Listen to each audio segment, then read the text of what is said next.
and it was Rick Hahn against Lyman Good. I actually watched the entire fight. I ended with Rick Hahn winning by a split decision. Really close fight. And Tony, remember that one fight that you were saying that you scored? You saw somebody score 29-28 for one guy, 28-29, and then 30-27? Yep. That's the same deal with this fight. Oh, really? They had Rick Hahn 29-28, Lyman Good 29-28, and then 30-27 for Rick Hahn. Okay. You need to watch this fight and score it and then tell me how you feel about it. Personally, I had it 29-28 for Lyman Good. Yeah. So how Rick Hahn won, I don't know. He got like a one takedown in the third round, but it was more of a, if you watch it, the third round was more of a Martin Kampmann, Diego Sanchez, where Rick Hahn kept coming forward, but Lyman Good was hitting with the precise strikes, the effective strikes, and that's that seems to be a problem in MMA now. Yeah, that's one thing that the announcers were actually commenting in a lot. They're saying, oh, you know, Lyman Good's hitting the more precise strikes, the more accurate strikes, but Rick Hahn is the one that's coming forward. So maybe that's how the judges saw it. Personally, if I watched the whole fight and I scored for Lyman Good 29-28, but I'll let you guys watch it again. And I need to watch this fight. Yeah. So Rick Hahn moves on to the finals of the welterweight bracket for season 4 of Bellator, and he'll be facing the winner of next week's fight, which is Jay Hiran, a UFC vet, and Brent. Oh, Jay Hiran, man. Yeah. He's good. I like him. I can't wait for that fight. I just want to see Hiran fight again. What is that on? That's next week. Oh, wow. They're packing in their shows, man.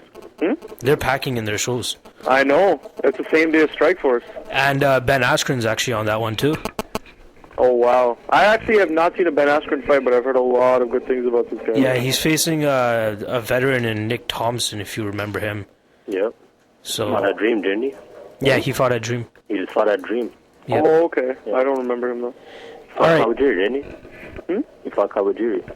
If I'm not mistaken. No. That's Josh Thompson. That's Josh Thompson. Okay, I'm mixing them up. Yeah, Nick Thompson actually fought. He fought a big name he fought Jake Shields in Elite XC. He fought Paul Daley, Dan Hornbuckle, Tim Kennedy. He's fought a lot of big names actually. He has a 38-13 record. Pardon? Did he lose to all those guys? He lost to Jake Shields. Obviously, he beat Paul Daley. And, wow. Okay. He beat Paul Daley. He had in his decision. Yep. Oh, he beat Paul Daley. Yeah. Impressive. Yeah, and he lost to Dan Hornbuckle and Tim Kennedy. He beat Eddie Alvarez. Pardon? He beat Eddie Alvarez. No, that was Josh Thompson that beat him. That's Josh Thompson. Oh, I'm confused. No. Nick Thompson. It says right here. At Bulldog. Oh, yeah. Sorry about that. TKO to strikes, second round. Yeah, that was one of 2 losses for Eddie Alvarez. Yeah, Josh Thompson beat Gilbert Melendez. Yeah. There's so much going on in that lightweight division. But speaking of Eddie Alvarez, main eventing last night's fight against Pat Curran. Curran actually put up a pretty good fight, but it doesn't show on the scorecards. Alvarez takes it 49-46, 50-45 with the other 2 judges. And Eddie Alvarez actually dominated this fight in my opinion, but Curran actually stood in there. You know, he banged it out with him. This fight really wasn't contested on the ground that much. Eddie Alvarez took him down quite a few times, but Curran actually got right back up. So it was a good showing from Curran. So did you guys actually watch it or? No, I didn't catch that. Prep? I caught bits and pieces of the main event, stuff going on around the house, but Alvarez did look dominant. I can't disagree with the decision. He was on a different level, in my opinion.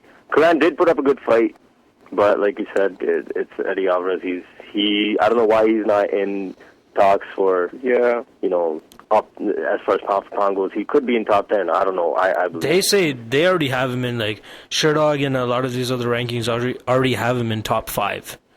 Oh wow! I have not seen those. I wouldn't doubt it, man. He's getting the buzz he needs. He needs to fight in the UFC, man. I want to see him in the UFC. He's said it. If you guys actually caught the last week's show of MMA Weigh In with Ariel Helwani, he talks about it. He's like, I always get asked, about people wanting to see me in the UFC and stuff, but he's like, I want to build my name up so much that they need me. Like, he didn't say this, but I'm guessing they would want him like they wanted Fedor Emelianenko. You know what I mean? the way things are going, give him maybe a couple of years, and who knows what happens. He just wants to raise his stock. He says he wants to fight for 8 more years. Oh, wow. Okay. Yeah. He's only 26, 27. So he said he wants Yeah, to fight till he's young. 35. I think he'll have more. He has 2 more years with Bellator, he said, and then he's going to evaluate and see from there. So. Plus, wouldn't he be able to fight more often in Bellator anyway? Yeah, because he gets the freedom to fight in Japan and all that. Exactly, so he'd be able to really make a name for himself faster. Yep. But yeah, his main thing was to, he wants to make a big enough name that they want him more than, because like he said, if he comes in, especially with the lightweight division as stacked as it is now, especially with the WC added, he said that, he doesn't want to go in there, lose one fight, and then get cut. You know what I mean? Yeah. So, he's getting paid a lot of money from Bellator. He even said it himself. He's, in the 6-figure range. He's getting paid a lot of money. Oh, wow, okay. Yeah. He's doing well. All right, that wraps up the Bellator 39 review. Do you guys have any other comments on that you guys want to talk about? No, I just didn't watch it, so I can't weigh in on that. You should watch it, no doubt. Yeah, I will, for sure. I wanted to. Prab, anything else? Again, knockout of the year candidate. Go check it out. But it was a good card overall, from what I heard. Yeah. And you're talking fairly highly of it. Yeah. It was good. The only thing that I still don't, support with Bellator is the MTV2. I don't think that's a good, channel to be backing up a sport like this. Yeah, it just seems like MTV2 is just getting with, what's in the trending section right now. Basically, they see that MMA is up there, and they're just gonna want to, get whatever they can and try and promote their own channel at the same time. Even on the round cards that the girls carry around, it had the MTV2 logo on it. I'm like, no. Oh, wow. You know what I mean? Wow. So it wasn't that amusing to me. But anyways, okay, I'm gonna move right on to the top 13 debut. Well, the season debut. Did you guys watch that? Yeah, I liked it. I liked what I saw, especially Shamar Bailey. I don't know. That could have been better. I don't know, but he's a wrestler. He went to what worked for him. What got him to the show, he didn't stray from it. He knows what he wants to do, and he did his game plan to a T. I think he could have... You could see how frustrated... He could have used a little more ground and pound. It was a lot... I think he was trying to, just pin the arms down. He focused too much on pinning the arms down. He just lost focus other areas. He could have worked more. He could have worked more. The other dude, I forget his name, Norden? Yeah, Norden. Yeah, something like that. He was close to the end of the second round. You could see the frustration. It just let out. Yeah, and when he missed that kick and fell, and that was that was terrible at the beginning of the second round. That was not good, man. That was terrible. That was. I don't even see him being a candidate even this early for any wild card or anything. I think he's just permanently done now. I was a little disappointed in. Sorry, it was Junior Dos Santos that made that fight. I was a little disappointed that they put their first with their 8th pick or 7th pick. Yeah. They should have. I think he was just playing it safe. I think he just wanted to get that one win. Yeah, exactly. To get some confidence in his guys or something. Yes. But either way, so who's going to take out their first place guy? I'm not saying that they should, put Shamar. But maybe that was a good stylistic matchup, too, in their favor, a wrestler versus striker like that. Mm-hmm. That was good stylistically, especially when the guy had no takedown defense. Not at all. Yeah. It looked terrible, yeah. He couldn't stop his takedowns. So, looking at the talent that they have there, do you think this cast will make a huge impact in the UFC once they're done the show and all that type of stuff, or? I don't know. Based on that first fight, Shamar Bailey still needs work. Yep. He's I think they commented even. I read this comment somewhere. Something about compared him to Josh Koscheck, where on the show he was just like a wrestler. Yep. And then he came out and he really developed his hands. Yep. Mm-hmm. He could potentially be that because he didn't. Well, we didn't really see much of his stand-up, right? He just kept going for takedowns. One thing that's been trending a lot, with these past few seasons of The Ultimate Fighter, they always have a character, a character that everybody wants to see, everybody wants to cheer for. Last season they had Alex Caceres. They always have a character. So do you think, out of seeing the guys that you saw there, do you think any of them have a character that you would want to cheer for them, even if their skill set may not be that high? Eventually, I think it's too early to tell. I think it's too early to tell, but that dude they brought in after what's his name? Miles Jury went down. Chuck O'Neal. Yep. I don't know why. I just got some impression from him that, this is his chance. He knows that it's just that chance that just happened to come up. It's unfortunate the way it came up, but he's not going to let it slip. I don't know. I just got this feeling from him just watching him.